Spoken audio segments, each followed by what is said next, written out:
Kalau versi medis Anda lebih tahu. Kalau versi kiai itu kematian itu dianggap hal yang sebetulnya ada versi kiai ya, semua orang tahu lah pasti mati itu. Cuma inginnya mati itu kan macam-macam. Inginnya ya setelah kaya, terus setelah mapan, terus menangi anaknya mapan, cucunya mapan gitu. Terus itu pun sebetulnya ada siap mati juga, tapi ya tetap mati gitu. Jadi saya punya cerita, saya akan cerita yang lucu-lucu ya supaya nggak tegang ya menghadapi kematian. Dulu itu kroni itu ya sudah ada. Jadi Nabi itu ya punya kroni, tidak hanya pejabat. Nabi itu punya kroni. Nabi Sulaiman itu bisa terbang. Ya mulai dulu manfaatkan angin. Jadi angin itu mulai dulu memang luar biasa. Dimanfaatkan orang sekarang mulai tenaga angin, pakai rem angin. Mulai dulu angin itu luar biasa. Nah itu teman dekatnya Nabi Sulaiman itu ya agak sopan tuh bilang gini. Itu Pak Nabi itu kalau nanti ada malaikat Israel saya pinjam anginnya supaya tidak bisa ngejar saya katanya. Jadi mulai dulu tidak hanya pejabat, Nabi pun ya punya teman yang agak-agak gimana itu. Suatu saat malaikat Israel disuruh nyabut orang, misalnya namanya siapa lah. Nanti saya sebut ada yang tepaan sama nanti tersinggung, ya semuanya siapa gitu. Yang jelas namanya ada Agus tidak Bambang karena bahasa Arab itu. Orang ini cabut di India. Nabi Sulaiman kira-kira ya di Palestina kira-kira itu. Si orang ini ternyata di dekat Nabi Sulaiman. Nah karena Nabi itu kan orang hebat lah, sehingga malaikat ya kadang silaturahim ke para Nabi. Israel sendiri ya kadang-kadang silaturahim ke para Nabi. Silaturahim yang paling nggak disukai ya silaturahimnya malaikat Israel. Datang ke Nabi Sulaiman, sebenarnya niatnya silaturahim. Ternyata ketemu orang itu, kaget malaikatnya. Waduh ini gimana ini? Kok saya disuruh nyabut di India, kok orangnya di Palestina? Nabi Sulaiman kira-kira di kawasan Palestina, di wilayah yang katanya Israel itu. Karena Palestina kita tahu kan, menurut pemerintahan Israel itu wilayah Israel, menurut Palestina pemerintahan apa? Palestina. Tapi Indonesia alhamdulillah sampai sekarang itu nggak mau atau tidak punya hubungan diplomatik dengan apa? Israel. Sehingga kita harus mengistilahkan Palestina untuk warga Indonesia. Kaget malaikat ini, katanya disuruh nyabut di India kok ada di sini. Nah si kroni ini, si orang yang itu melihat malaikat Israel, entah kenapa kok dia bisa melihat itu, mungkin punya kekuatan tertentu karena dekat Nabi. Kaget dia, malaikat melihat dia karena janggal ya, disuruh nyabut di India ke orangnya di Palestina. Si orang ini melihat malaikat juga takut, malaikat itu punya hawa yang luar biasa. Akhirnya bilang ke Nabi Sulaiman, ya Nabi Allah tolong pinjemin saya angin untuk saat ini juga saya bisa terbang ke India. Dipinjemin sama Nabi Sulaiman. Akhirnya orang itu sampai ke India. Dikira angin itu sudah segala-galanya sampai India. Terus malaikat senyum, seneng dia. Wah ini sesuai protokol karena andai kan orang itu tetap di situ, malah malaikat gak berani ngambil karena prosedurnya harus ngambil di India. Jadi andai kan dia tetap diam di situ, sebenarnya malah gak masalah karena gak sesuai apa?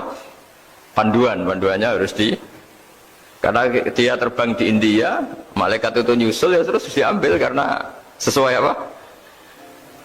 Ya, sesuai perintah harus memang diambil di India. Nah, kemudian saya kan memang dipesenin untuk memperkuat apa ya, nakes, teman-teman semuanya lah pasien.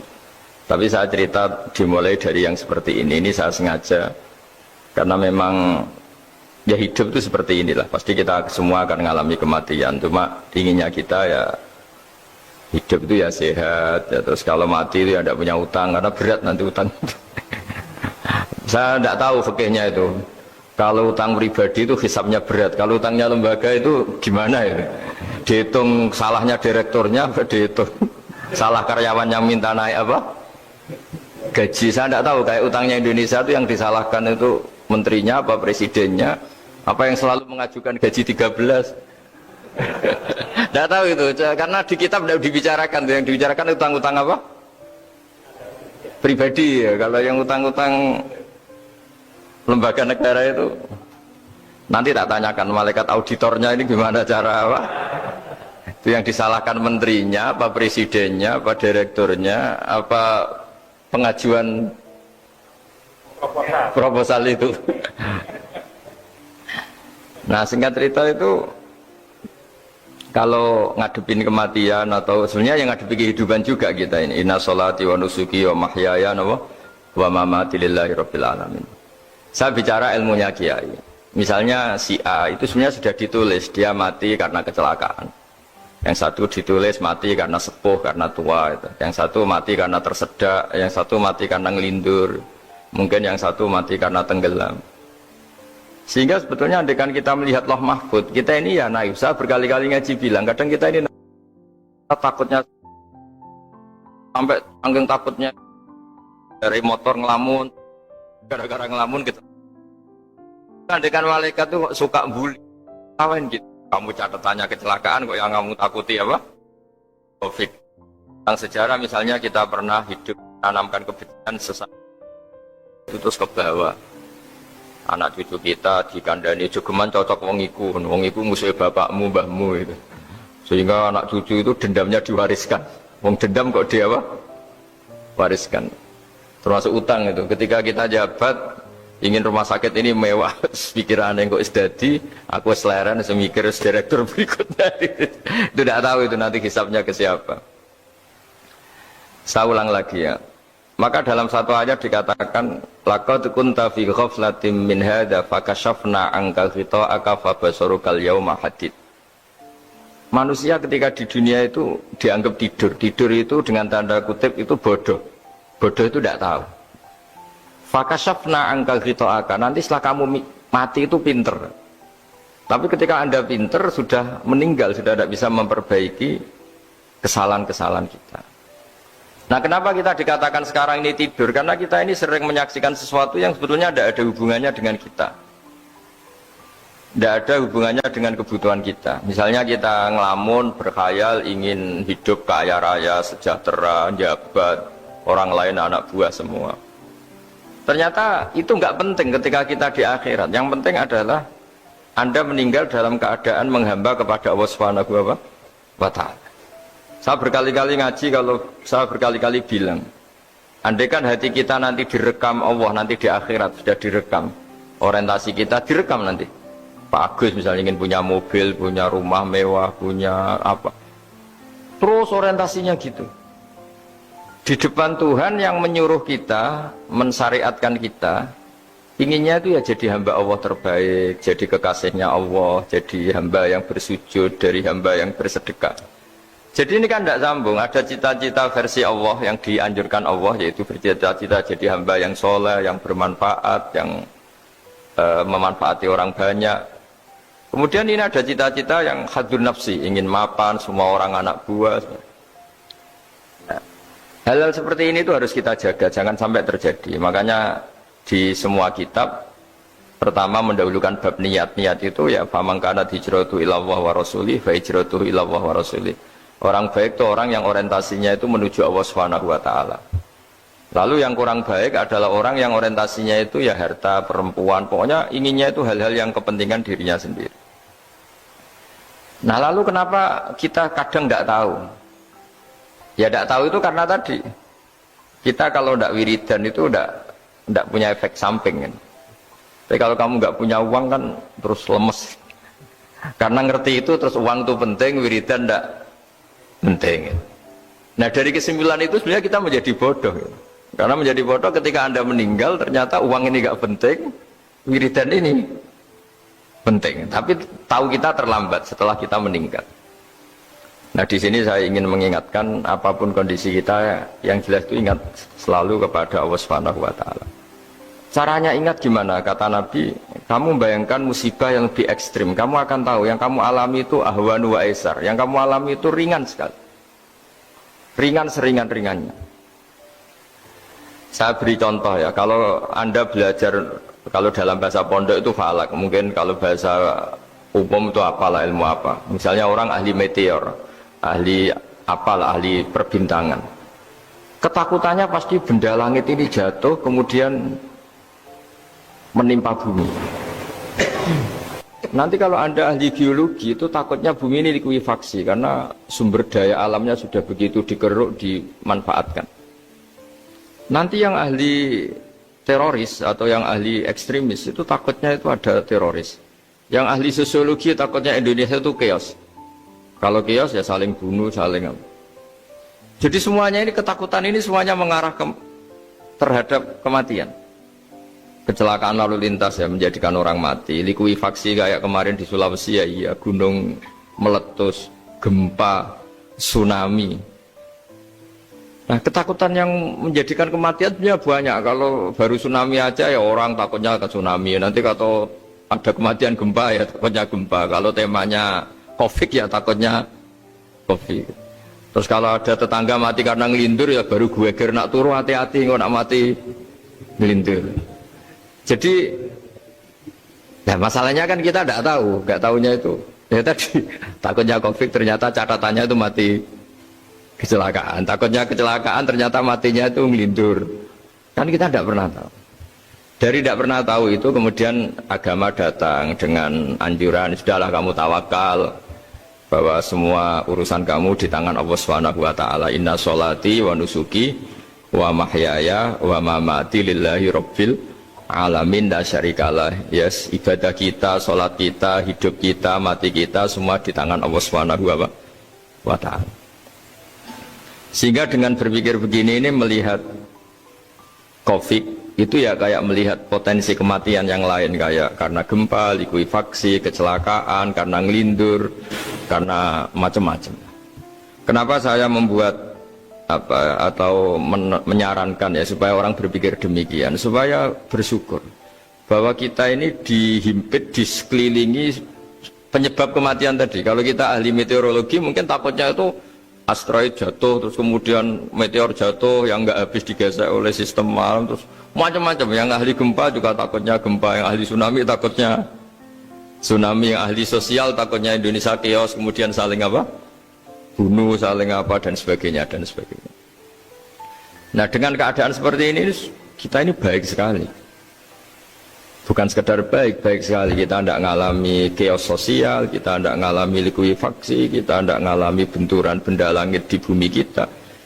Karena itu sekali terjadi, bukan 1-2 lagi, tapi habis seluruh Indonesia, mungkin seluruh dunia. Nah di sini cara Allah membuat kita selalu bersyukur bahwa hal-hal itu tidak terjadi. Jadi ada sebuah ayat yang Allah selalu mengingatkan, A'amintum man fis sama ayyakhsifa bikumul ardo fa idza hiya tamur. Kamu boleh sekali-kali berpikir, bumi ini justru potensinya itu likuifaksi, potensinya itu hancur karena di bawah itu ada magma, ada apa minyak, ada macam-macam. Ini kan di bawah ini kan ngerongkong cara Jawa itu karena diambilin terus. Biro-biro diambil ya ini ya ono masih bisa dipakai. Belum sistem bumi sendiri, wafil arti kita mutajawirat, bumi sendiri itu berupa lempengan-lempengan. Setiap saat itu potensinya geser, sekali geser ya jadi gempa itu. Terus belum benda langit yang potensinya juga jatuh, sekali jatuh ya habis kita.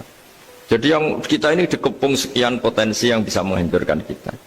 Tapi nyatanya, mulai Nabi Adam sampai sekarang itu ada kehidupan, ada khayal. Sing Joko yang kepengen payu rabi, mungkin sing wis payu rabi ya mbah kepengen mbah roh. Macam-macam lah. Tapi yang jelas itu wong dikepung kematian kok ya khayalnya masih tinggi gitu. Lah nggak pernah ngayal ya orang yang utang ditagih itu, gak kober ngayal. Soalnya wedine tanggal kredit itu.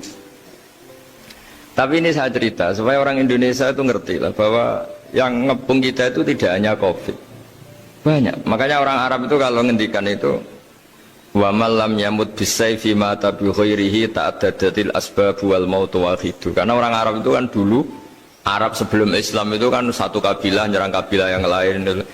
Wah itu kan harus butuh orang-orang tangguh karena dulu sistem rizkinya kayak sistem Indonesia dulu lah. Kerajaan ini nyerang ini supaya satu kerajaan punya eksistensi harus mengalahkan kerajaan yang lain. Bahkan cerita-cerita itu sama lah di Indonesia di mana-mana. Nah itu pemuda-pemuda yang gagah berani itu karena punya pegangan tadi Wa man lam yamut bisayfi toh mata biwirihi. Kalau kamu tidak mati di medan perang ya tetap aja mati juga. Sehingga mereka kendel gitu kata cerita orang dulu.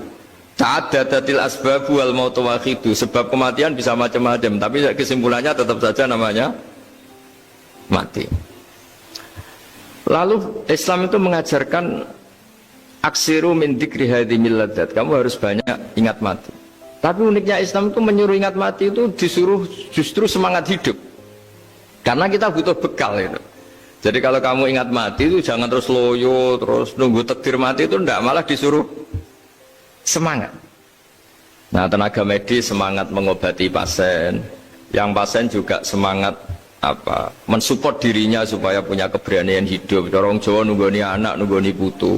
Kalau saya sebagai kiai ya nunggoni santri, nunggoni umat. Jadi ingat mati itu justru dengan cara mencintai hidup. Karena hidup ini adalah bekal kita untuk sanggup ketemu Allah Subhanahu wa taala. Kadang-kadang bekal itu mudah sekali.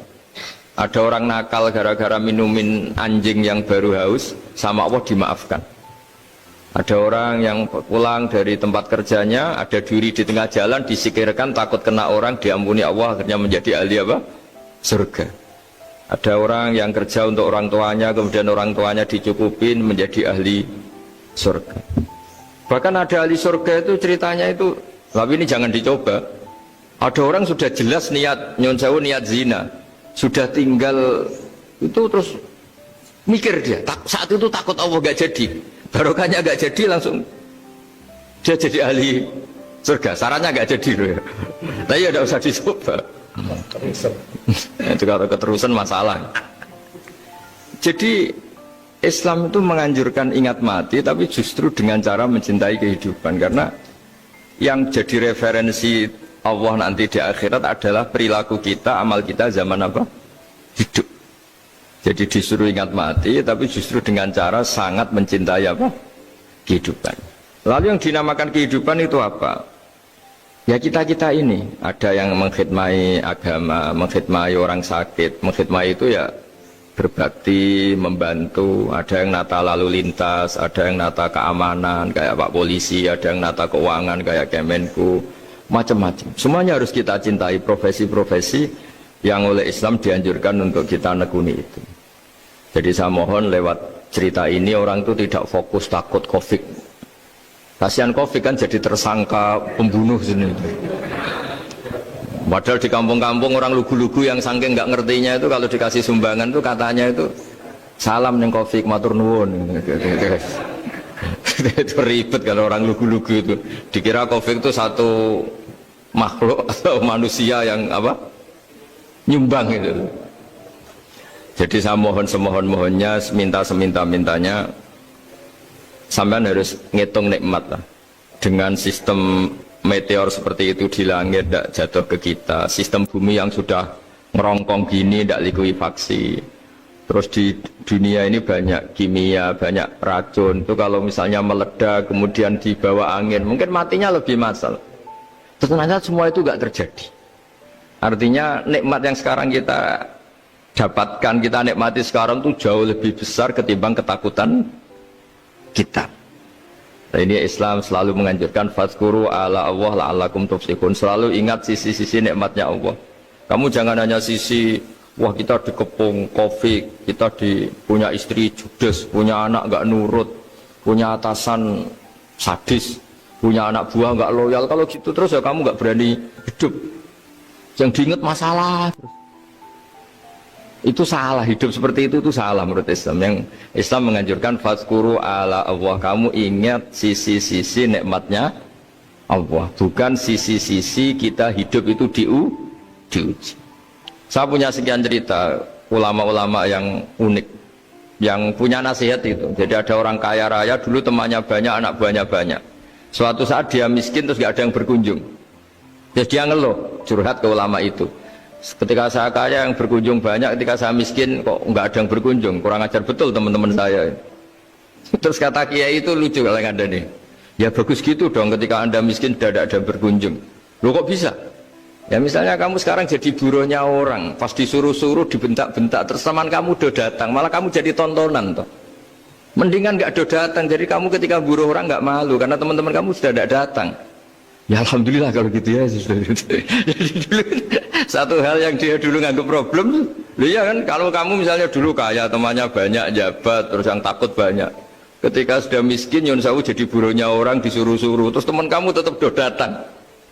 Siap nggak ada? Siap datang apa siap tidak datang? Lebih siap tidak datang sebetulnya kan? Karena nggak jadi tonton. Akhirnya dia sadar. Ya gitu kalau dikeluhin istri saya ini judes ya sering marahin gini-gini. Ya bagus dong marahin kamu. Kalau marahin tetangga malah masalah. Coba kamu punya istri kalau marahin orang lain pusing enggak? Mendingan marahin. Jadi pokoknya dilatih terus. Lama-lama dia bersyukur. Nah termasuk cara kita melihat kehidupan. Ada doa Rasulullah SAW yang luar biasa. Ya Allah, jadikan kehidupan ini sebagai penambahan saya untuk berbuat baik.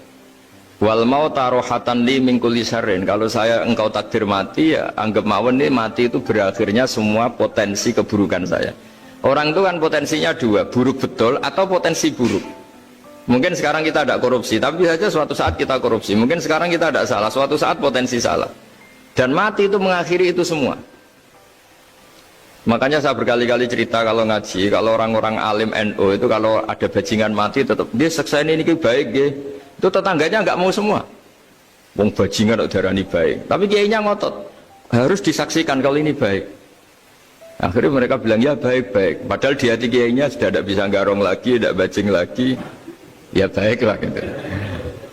Jadi sehingga orang-orang soleh itu melihat hidup itu ya biasa, melihat mati itu biasa, karena hidup adalah sarana kita menambah kebaikan dan mati adalah akhir dari segala keburukan kita atau potensi keburukan kita. Jadi Islam itu mengajarkan kita gimana menghadapi kehidupan, juga gimana menghadapi apa? Kematian. Jadi saya ulang lagi itu ajaran-ajaran Islam yang luar biasa. Jadi ij'alil hayata ziyadatan li fi kulli khairin wal mauta rohatan li min kulli syarrin. Jadi hidup menambah kebaikan, kalau kita mati anggap saja mengakhiri semua buruk kita kalau kita sedang buruk atau potensi keburukan kita. Saya cerita ringan tapi supaya diingat-ingat. Jadi kalau kita yang nekuni, saya tadi kan sudah bilang, kita kiai yang nekuni ilmu itu, ya tadi kita agak fokus bicara konflik. Inna Allaha yumsikus samawati wal ardo antazula wala inzalata in amsakahuma min ahadim min ba'dih. Kalau kamu ahli meteorologi kan melihat ini jatuh jumlahnya besarnya sekian. Ini kalau digesek oleh atmosfer paling masih sekian, kayak kemarin Januari kan hujan meteor yang sering kena Lampung kemarin. Terus di mana-mana mesti takut kamu itu. Kalau kamu ahli gempa takutnya itu ya pergeseran lempengan bumi. Kalau kamu ahli tsunami ya takutnya tsunami. Kalau ahli sosiologi ya takutnya chaos sosial ya, sama kamu medis ya takutnya penyakit yang menular, penyakit seperti ini. Oke, kita sekarang fokus menghadapi Covid dan kita selalu berharap supaya Indonesia terbebas dari apa? Covid dan musibah-musibah yang lain. Ya tadi apa gunanya terbebas dari Covid tapi chaos sosial kayak apa terus kita. Sehingga Islam selalu mengajarkan harus disyukuri lah bahwa kita sekarang alhamdulillah kita hidup harmonis. Kita kata Mbah Mun Bhinneka Tunggal Ika itu dimentikakno terus. Terus yang terakhir masalah air. Air itu sumber kehidupan. Di antara Allah mengingatkan kita adalah Qul ara'aitum in asbaha ma'ukum ghoron famayyatikum bima imma'in. Bumi ini kan bawahnya ada magma, terus ada air. Normalnya air itu enggak ada. Secara teori itu normalnya air itu enggak ada karena bumi itu kan kalau ada air kan meresap. Sudah meresap, bawahnya itu ada minyak, ada magma, harusnya air itu tersedot habis. Tapi orang saking angkuhnya, saking cueknya, ngira air itu malah potensinya itu abadi. Sebetulnya kalau menurut teori alam, air itu gampang hilang kan, diletakkan di bumi ya bumi itu meresap. Nanti bawahnya itu ada minyak, ada sebagian ada magma, ada macam-macam lah. Jadi potensi air itu harusnya nggak ada malah kalau melihat sistem itu. Tapi karena Allah saking rahmannya, air ini dijaga sedemikian rupa tetap ada. Kalau melihat sistemnya kan normalnya malah Ada, makanya Allah selalu mengingatkan, in asbaha ma'ukum ghauran. Suatu saat air yang kamu pakai, yang jadi sumber kehidupan itu bisa saja tahu-tahu hilang. Mungkin tersedot oleh panas bumi atau corong Jawa niku nyeresep entek atau gimana lah cara Allah menghilangkan.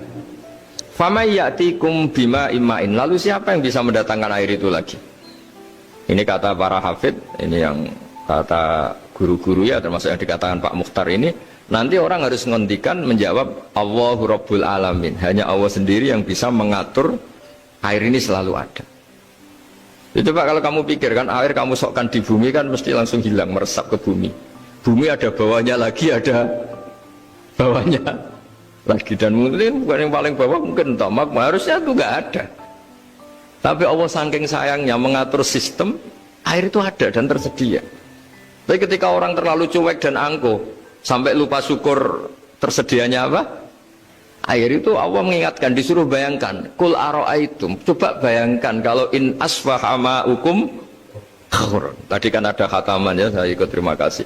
Bayangkan kalau air suatu saat itu ghauran, menjadi hilang. Fama ya'tikum bima imai. Jadi saya tidak bisa spesifik memberi nasihat tentang kopi karena ya tadi yang bisa membunuh kita ini banyak. Ya, tsunami ya bisa bunuh, gempa bisa bunuh, likuifaksi bisa bunuh, jatuhnya benda lain kita bisa bunuh. Takut tanggal utang kaget ya bisa bunuh. Macam-macam. Semacam-macam lah, ngelindur ya. Kemarin mudik aja, yang sebelum tertata rapi aja mudik aja berapa kemarin, kalau ada apa mudik Lebaran yang tahun berapa, 3 tahun yang lalu apa 4 tahun yang lalu dulu. Jadi saya mohon, ketakutan kita adalah yang hakikat adalah takut jadi hamba yang tidak baik. Itu yang harus jadi ketakutan sejati. Takut kita di mata Allah tidak jadi hamba yang baik, sehingga kita jauh dari Allah Subhanahu wa ta'ala. Karena cita-cita terbesar kita dan cita-cita terbaik kita adalah jadi hamba yang diridhoi Allah Subhanahu wa ta'ala. Sebaliknya ketakutan kita sejati adalah takut su'ul khotimah, takut jadi hamba yang tidak baik. Kita inginnya adalah assalamu alaina wa ala ibadillahis sholihin. Yang berhak mendapat keselamatan dunia akhirat adalah orang-orang atau hamba-hamba yang soleh. Ya tadi, untuk menjadi soleh itu gampang di Islam itu. Tenaga medis nolong pasien ya ibadah, pasien husnudzon sama dokter ya ibadah, mengelola hidup, ingin hidup ya ibadah, anak ngurus istri, istri ngurus, pokoknya anak yang ngurus keluarganya juga ibadah. Semuanya itu di Islam itu asal tidak maksiat itu dianggap apa? Ibadah. Dan untuk orang menjadi kekasihnya Allah kayak tadi, ada orang yang karena ngerawat hewan dijadikan walinya Allah, menghilangkan apa duri atau pengganggu di jalan jadi kekasih Allah. Itu cerita-cerita itu semuanya ringan. Bahkan tadi ada yang cerita sekedar ingin maksiat dan tidak jadi. Dalam Islam itu kan gitu, orang yang merencanakan maksiat kemudian tidak jadi, itu ditulis pahala. Jadi gampang sekali untuk menjadi orang soleh dalam Islam. Kalau tidak bisa itu semua, kata Nabi, takufus syarroka anin nas fa inna sadaqatun minka ala nafsik. Kalau tidak bisa berbuat baik sama orang lain, yang penting tidak mengganggu orang lain. Terus kan enak turu ning omah ngelamun, bengak-bengok dhewe aja banter-banter, tapi nak bengok-bengok banter-banter kan ganggu tangga. Itu asal tidak ganggu orang lain. Takufus syarroka anin nas. Kamu jangan sampai efek buruk kamu berakibat pada orang lain. Itu juga fa inna sadaqatun minka ala nafsik. Itu ya bagian dari sedekah kamu. Taruh saja misalnya kalau secara ilmu medis, misalnya kita ini kok dinyatakan positif COVID, secara ilmu medis nggak boleh ketemu orang lain, terus kamu diisolasi. Kamu niatin ketika diisolasi itu tidak menularkan bahaya kepada orang lain. Itu juga ibadah. Jadi ibadah itu gampang sekali, mudah sekali. Karena agama ini yuridu wa bikumul yusra wa la yuridu bikumul usra. Agama ini mudah, bukan sulit. Ya, mohon maaf tadi saya nggak bisa datang yang jam 11 karena saya tadi malam hormat di Jogja, acara 7 harinya Kiai Tabik, tadi pagi baru datang. Tapi saya mohon pokoknya yang seneng ya, hidup itu yang seneng, diberi kesempatan hidup sampai sekarang itu yang seneng. Jangan karena teman kamu meninggal terus akan-akan ini teman saya meninggal, paling saya besok. Kok kamu tahu? Nyatanya besok hidup lagi, besoknya ya hidup lagi, sampai sekarang ya masih hidup. Sudahlah mensyukuri yang ada. Jadi sudah saya mohon syukur itu penting lah, ini syakartum lazidanakum. Justru dengan kita syukur itu insya Allah segalanya akan tambah baik, tambah apa? Baik. Nggih, matur nuwun ngapunten ingkang kathah. Assalamualaikum warahmatullahi wabarakatuh.